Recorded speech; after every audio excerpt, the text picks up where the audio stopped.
okay? You're a really beautiful lady. Make it a double.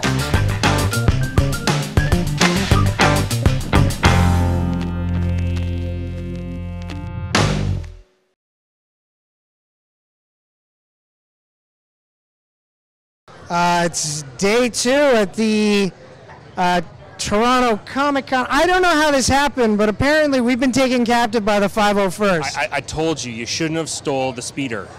The speeder should have been left alone. Listen, we're not the host you're looking for, okay? Just move along. That's all I'm asking for.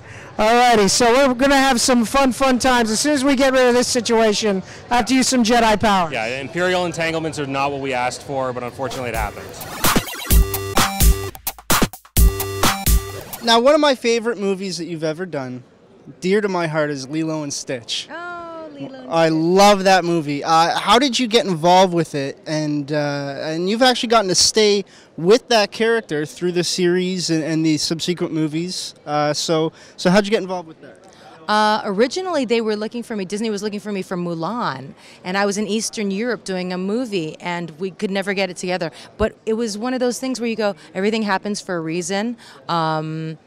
And 2 years later, the same casting director was saying, we've got this little movie that's set in Hawaii, and I know you're from Hawaii, and it was like the perfect fit because I got to inject some of my, real Hawaiian kind of pidgin English where they talk like this, and I got to sing my, Aloha Oi Hawaiian song in there. So it was just a perfect mesh, and things happen as they should, and so then I was on Lilo 1 and 2 and the DVD and the series, and I love representing Hawaii, and it actually set me on the road for my Hawaiian music. Yep. Actually, on this one I sing. This is my first Grammy nominated record, and now I have 4 Grammy nominated records. I won 2 Grammys, but I started singing in Lilo and Stitch with the Aloha Oi. I mean, I've been singing my whole life, but yeah. It brought me back to my roots. Let's see what, I'm going to go on Twitter right now and see what the hell they're talking about. Yeah. Okay. My Italian fans. Ciao, Bruce. Are you still in Canada? I await you in Italy, and remember to come dressed in light. Here is a beautiful sun. Kiss. That is an absolute tweet. Alrighty, so I'm here with the fearless one, Fred Kennedy. Here with his book, Teuton, from Big Sexy Comics. How you doing today, Fred? Fantastic. I couldn't be happier to be anywhere in the world. I'm surrounded by today's brightest minds, and it's a good day. It's a good day.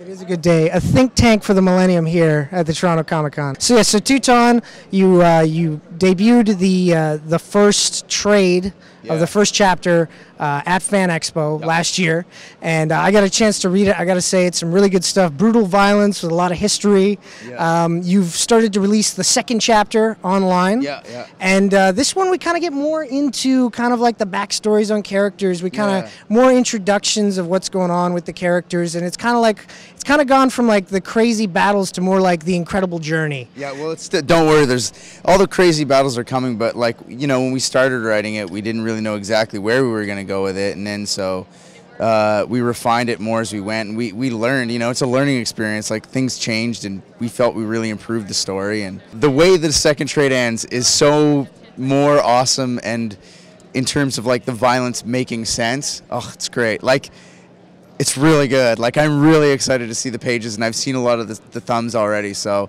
there's we've got 50 pages waiting to get updated, so we've got 5 weeks of updates on the site.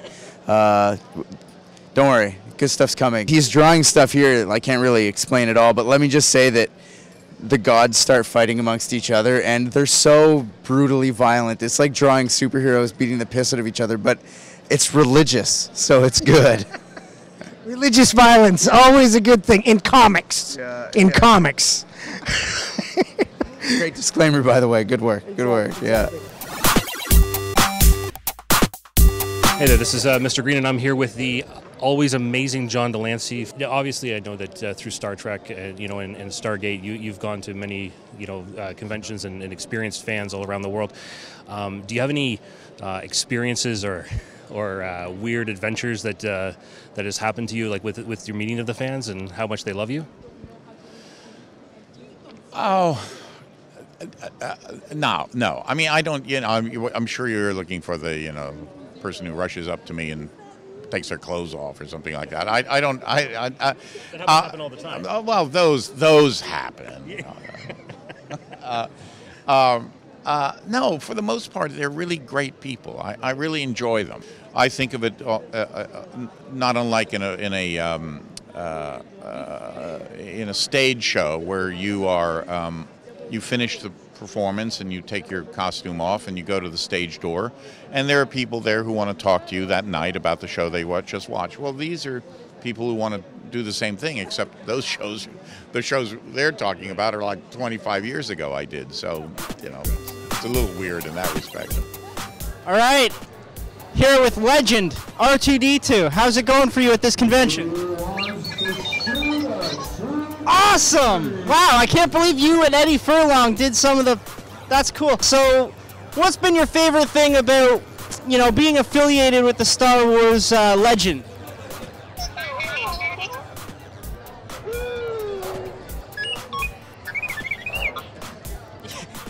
You came up with the whole thing and Lucas swiped it from you? This is scandalous, people, scandalous! Years ago, of course, you were on a few episodes of Veronica Mars. Yes, I was. And, of course, one of those episodes also starred the great Sam Huntington. Mm-hmm. And Sam Huntington and you have both played Jimmy Olsen. Yes, we are, yeah. Yeah, Sam Huntington is currently on Being Human, which is one of my favorite shows. Mm-hmm. You, of course, have been on sci-fi series, including Lost Girl. My big question is, who would win in a fight?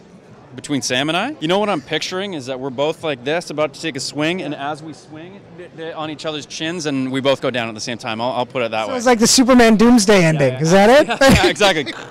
I'm actually buddies with Sam. He's a really, really cool guy. You think people would want to see that fight? You know what? You set up any kind of fight that nerds would be into, it'd be there. Olsen versus Jimmy Olsen. Exactly. That'd be a good thing.